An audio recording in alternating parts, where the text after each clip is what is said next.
Cette fois c'est la fin, on se retrouve pour une nouvelle vidéo Lego Magazine. Aujourd'hui, magazine Lego Star Wars du mois de juin 2025. Oui, plutôt troisième du nom en effet si on compte le hors-série avec une chaîne d'Ahsoka qui était sorti un petit peu plus tôt cette semaine. En tout cas, petit magazine plutôt sympathique dont on va faire le tour aujourd'hui. En commençant évidemment par la mini-figurine. Juste ici, vous avez la mini figurine de Din Djarin, Mando, donc de la série de Mandalorian. Une chaîne plutôt cool à obtenir dans le magazine, en effet une chaîne assez récente qui reprend certains vieux éléments, notamment le torse et les jambes qui datent eux de 2021, ce qui date un petit peu. Le jetpack lui est un tout petit peu plus récent, 2022. La tête elle vient de 2023, de même pour le casque qui du coup reste un casque assez récent, on va dire un remake du casque original de 2019 avec de nouveaux détails, notamment ils avaient du casque supérieur qui n'était pas représenté sur la première version. On appréciera toujours autant les imprimés sur les bras qui sont franchement très sympas et surtout différents sur chaque bras, comme vous pouvez le constater juste ici. On a également de très beaux imprimés arrière, comme vous pouvez le constater là encore juste ici. Surtout, le point fort de cette mini-figurine, c'est la présence du visage de Din Djarin, de l'acteur Pedro Pascal plutôt, qui est franchement super. Voilà, avec cette toute nouvelle couleur qui a été créée là encore très récemment chez Lego. Donc plutôt cool de trouver cette couleur-là. Du coup, dans un magazine, avec un torse, avec des bras tampographiés, c'est franchement super cool. Une très belle mini-figurine et un visage qui sera très sympa. Pourquoi pas utiliser pour améliorer la mini-figurine des 4 Fantastiques notamment. Le deuxième point fort est bizarrement l'accessoire qui est donc le sabre noir, une pièce du coup entièrement moulée pour la lame. C'est franchement super de l'avoir dans le magazine, j'aurais pu nous mettre la barre noire, tout ce qui est de plus classique, mais non, ils ont mis la lame, donc ça c'est plutôt cool. Bon, par contre le manche argenté, tout ce qui est de plus classique, un peu dommage, un manche moulé aurait pu être un peu plus sympa. On continue avec la carte. Juste ici, vous avez la carte en édition limitée numéro LE15, Amiral Throne, qui donc appartient à la série de cartes à collectionner Lego Star Wars édition Jubilé. D'ailleurs, je voudrais noter avant de passer au paperback le parallèle assez intéressant entre la mini-figurine et la carte. En effet, ici, on va avoir le héros du prochain film Star Wars, Mandalorian et Grogu, ainsi que le méchant principal qui est donc l'Amiral Throne, juste ici présent. Plutôt sympathique qui s'est fait ce parallèle. Aucun moyen de savoir si c'était voulu ou pas, mais si ce n'était pas voulu, c'est un heureux hasard, et si c'était voulu, c'est assez bien pensé.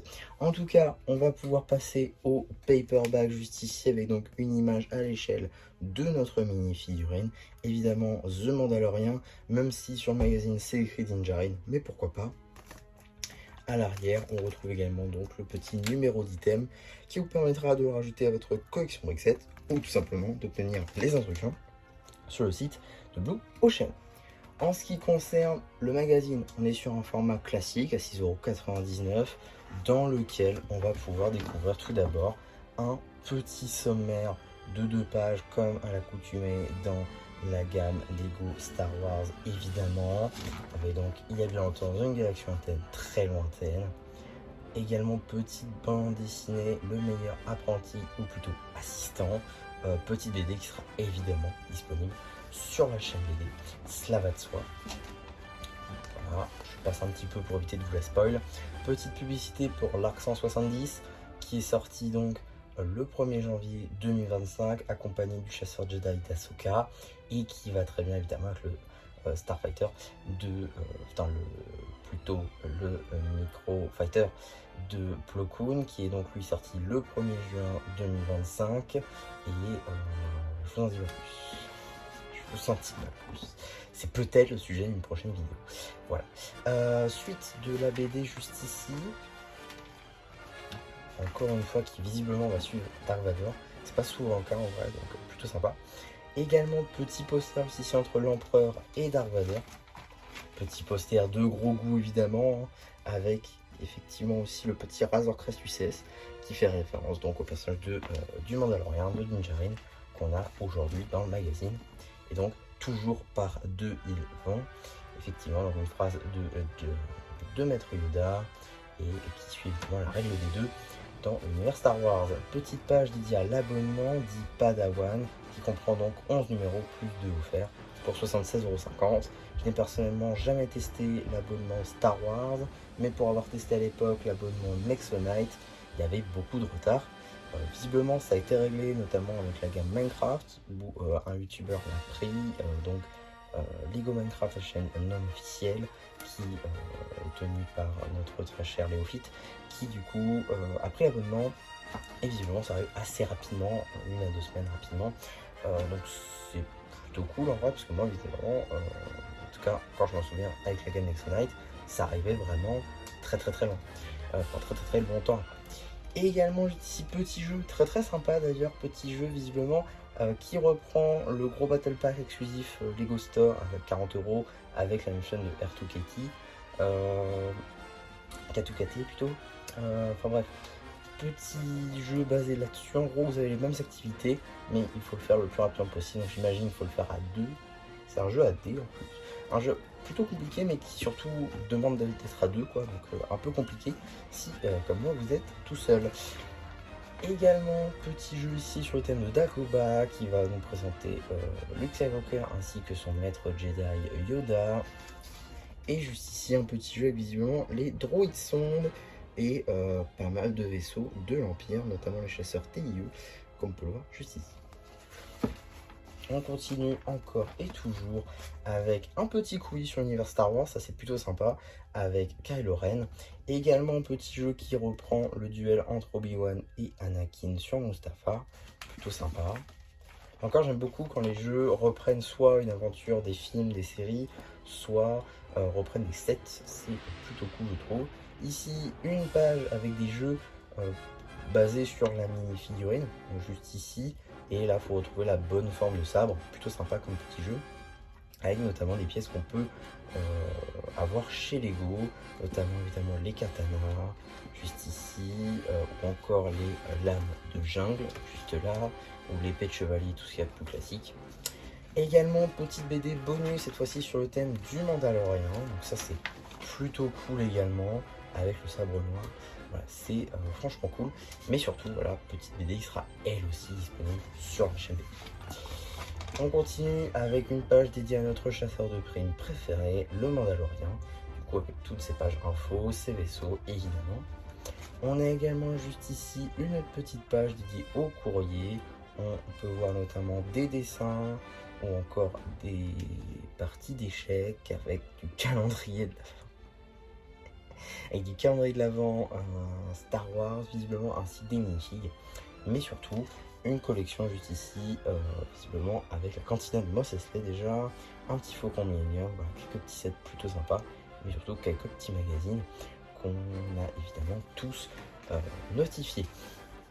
Avant de s'attaquer au prochain numéro, on va très rapidement regarder les petites publicités, en passant notamment une petite publicité pour le magazine Minecraft en général, voilà, avec 3 anciens numéros qu'on a déjà présentés sur la chaîne, et également une petite publicité pour le magazine Marvel en général, qui reprend donc Marvel Avengers et Marvel Spider-Man, et encore 4 numéros que vous pouvez retrouver d'ores et déjà disponibles sur la chaîne. Et donc, qu'est-ce qu'on a dans le prochain numéro du magazine Lego Star Wars? Nous avons le 23 juillet la mini-figurine de Dark Maul. Alors, deux choses. La figurine de Dark Maul, c'est pas la première fois qu'on l'a dans le magazine, mais c'est ça. Dans cette version-là, c'est la première fois. Donc ça, c'est déjà plutôt cool. Ils ne font pas une Marvel. Ensuite, la mini-figurine est disponible dans un seul dans un seul set. Le set donc c'était le vaisseau de Dark Maul sorti à l'occasion des 25 ans de Lego Star Wars avec la mini-figurine de Saw Gerrera. Il me semble qu'il est sorti en mai ce set là. Et donc ce set qui comportait donc la mini-figurine de Dark Maul ici présente, qui n'a pas les pupilles, même tête qui est apparue après dans le mecha sorti lui le 1er juin, mais avec la tenue Clone Wars. Bref, Figurine plutôt cool à retrouver dans le magazine, notamment dû au fait que la figurine se disponible notamment que dans ce set, dans les sets que je vous ai cités, donc ça c'est plutôt sympa. Et donc la deuxième chose c'est quoi? C'est la boîte en métal évidemment. Alors, boîte en métal, pourquoi ça me surprend? Puisque boîte en métal pour une figurine toute seule déjà, la dernière fois qu'on a eu ça, c'était, c'est pas encore sorti, c'est avec le magazine de Superman qui est censé arriver. Ça devrait arriver en France dans pas très longtemps. Donc effectivement, on aura une boîte unie. Mais sinon, la dernière fois, c'était également dans la gamme Lego Star Wars avec la figurine de Dark Vador. Mais du coup, ma question est, est-ce que on va dire au revoir à ces paper bags pour dire bonjour aux boîtes en métal, ou est-ce que ça va être que de temps en temps? Je vais faire une vidéo là-dessus, je vous le dis tout de suite. Une vidéo sur paper bag ou boîte en métal. Je pense que ça peut être assez intéressant. On va voir les points forts, les points faibles de chacun. Mais bon, ce sera pour une vidéo externe, donc je ne vais pas plus en parler. Mais je pense que ça peut être quand même intéressant comme sujet, parce que si on commence à avoir des boîtes en métal dans chaque magazine, forcément il va y avoir des choses qui vont pas aller. Mais là encore, j'en parlerai dans la vidéo dédiée qui devrait sortir dans pas trop longtemps. En tout cas, je vais essayer de la sortir un peu après celle-là. Mais voilà, en tout cas, prochain magazine plutôt sympathique. À voir aussi la carte qu'on aura dedans, parce qu'elle n'est pas teasée. Là, on a la carte numéro LE15. Donc la prochaine n'a pas été teasée. Donc à voir laquelle on aura. J'espère qu'on en aura une. Ce serait quand même dommage qu'on ait plus de cartes alors qu'on paye le même prix. Là encore, ça pourrait être un sujet aussi à traiter, le prix des magazines. Si la vidéo sur les paperbacks plaît, je ferai peut-être une seconde partie sur le prix des magazines. Comment est-ce qu'on est arrivé à un magazine à 7 €. Voilà, je pense que ça peut être sympa également comme sujet, et également aussi peut-être un peu, on va dire, inventif, un peu créatif. Un sujet qui n'a pas entièrement été traité. Déjà, les magazines Lego, c'est pas souvent traité sur YouTube. Donc voilà, à voir en tout cas déjà si le programme plaît plutôt. En tout cas, voilà ce que je pouvais vous dire sur ce magazine. J'espère en tout cas que ça vous aura plu. Surtout, n'hésitez pas à me le dire en commentaire. N'hésitez pas aussi à liker la vidéo, à vous abonner. Et voilà, bah du coup, c'est Jean-Rappu qui vous dit bye bye.